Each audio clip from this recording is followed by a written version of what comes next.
சமைத்த உணவை சூடுபடுத்தி சாப்பிடுவதால ஆபத்து ஏற்படுமா? அதை பத்தி தான் நம்ம இப்ப பார்க்க போறோம்.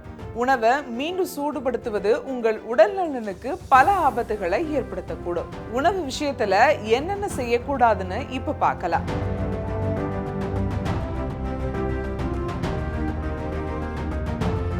உணவை அதிக நேரம் வெளியே வைக்க கூடாது. அப்படி வைக்கும் போது பேசிலஸ் செரியஸ் என்ற பாக்டீரியா விரைவாக பெருகும் என்பதால சமைத்த உணவை 1 மணி நேரத்திற்கு மேலாக வெளியே வைக்க கூடாதுன்னு சொல்றாங்க. உணவகத்துல வாங்கிய சாதத்தை மீண்டும் சூடாக்க கூடாதுன்னு சொல்லியிருக்காங்க. அவற்றை மீண்டும் சூடுபடுத்துவது மிகவும் ஆபத்தானதாகவும், உணவகத்துல வாங்கின சாதத்தை வாங்கின உடனே சிறிது நேரத்துல சாப்பிடுவது நல்லதுன்னு சொல்லியிருக்காங்க. மேலும் வீட்டில் சமைத்த உணவை அதிக நேரம் குளிர்சாதன பெட்டியில வைக்க கூடாதா. சமைத்த உணவுகளை 24 மணி நேரத்திலிருந்து 48 மணி நேரத்திற்குள்ள சாப்பிட வேணும்னு சொல்லியிருக்காங்க.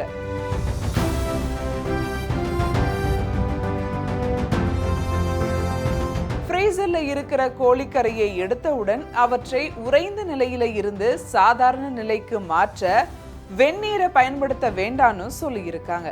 இதனால கோழிக்கறி சீரற்ற முறையில உருகி சில பகுதிகள் முழுமையாக உருகுவதற்கு முன்பே ஆபத்தான நிலைய அடையக்கூடுமா. இவ்வளவு நேரம் என்னென்ன பண்ணக்கூடாதுன்னு பார்த்தோம். இனிமேல் உணவு விஷயத்துல என்ன செய்யணும் பார்க்கலாம்.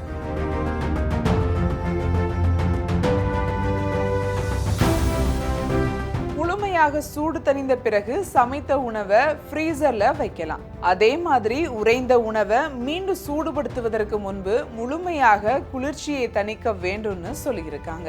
சமைப்பதற்கு முன் உணவுல முழுமையாக உறை நிலையிலிருந்து நீங்கி இருப்பதை உறுதி செய்யணும்னு சொல்லியிருக்காங்க. இதனையடுத்து உணவு பாதியளவு மட்டுமே பனி உருகி இருந்தால் அது சீரற்ற முறையில சமைக்கப்படலாம்.